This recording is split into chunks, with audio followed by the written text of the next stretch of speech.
What's up?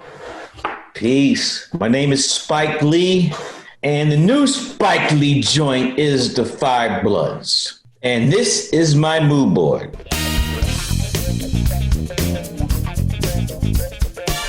The term mood boards, I mean, that's a kind of new terminology, but people have been doing this since the beginning of cinema. All it is you want to give a visual sense of what is in your mind. I tell my students, first day, every semester, NYU grad film, people can't read minds. So what I've done for my cinematographer, for my production designer, for my costume designer, is just show them pictures. Pictures that might be from photograph books, newspapers, even screen movies that make people understand where you're coming from. I'm gonna start with the sound. And that has to begin with one of the greatest albums ever made, Marvin Gaye's What's Going On album. As you see, Marvin Gaye's older brother, Franklin, did 3 tours in Vietnam. So Marvin was getting first-hand account of the war from his brother. Also, Marvin lived in Detroit, Motown, was seeing the black soldiers come back to Vietnam, all jacked up. And I think that those things gave an impetus for one of the greatest albums of all time. So right away, I knew I wanted to incorporate as many songs as I could from the greatest album, one of the greatest albums of all time. We wanted this film to look and feel authentic. We wanted this film to have an epic look. Going in, I'm not gonna be shy about it. The goal was to make an epic film.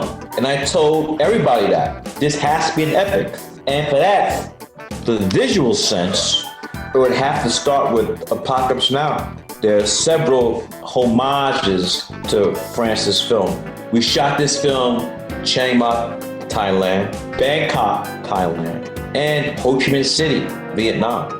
We shot at a club, a bar disco in Saigon, Vietnam. It's called Apocalypse Now. That's the name of the club. We had to get the really real. There was no faking the funk with this. This cannot be shot on the back lot. We had to shoot in the jungle. You ready? Yeah, let's go. You got the paperwork? You can see I got the paperwork with me. Is that a Magna hat? God damn. People forget the Vietnam War was the first war that was televised into American homes. Back then, they shot on 16 millimeter. And when I spoke to my DP, Tom Siegel, we both shared seeing the war on our TV sets. So together we came up with the idea of, we had the flashback scenes, we shoot at Super 16. And that definitely came from the scene, the Vietnam War televised. Goddamn bullshit. Wrong for motherfucking enemy. Yeah. Goddamn white man going too far. The Bible says an eye for an eye and a tooth for a tooth. We need to kill some crackers. I just felt, along with Kevin Wilmot, that the audience would believe that these guys, these 4 black Vietnam vets, we were seeing what's in their mind as they were going back in time. That's one thing. Number 2, we were shooting in the jungle, and every day was over 100 degrees. Prosthetics makeup would melt. And then, thirdly, if that's a word, it would be nearly impossible to add another $100 million to the budget for the de-aging process.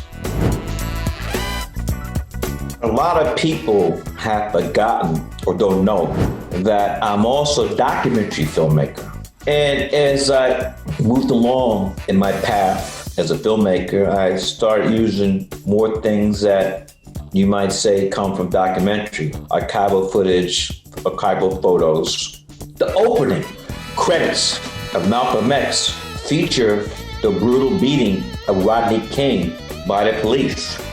More recently, at the end of BlacKkKlansman, we go from the narrative to Charlottesville, Virginia, that hate march. So what we've done in Five Bloods is not something new. And I just think that it's another example of what a Spike Lee joint is. It's not one thing, you know, it's a mixture. You might say that a Spike Lee joint is like a gumbo without the pork. No swine in Spike Lee joint.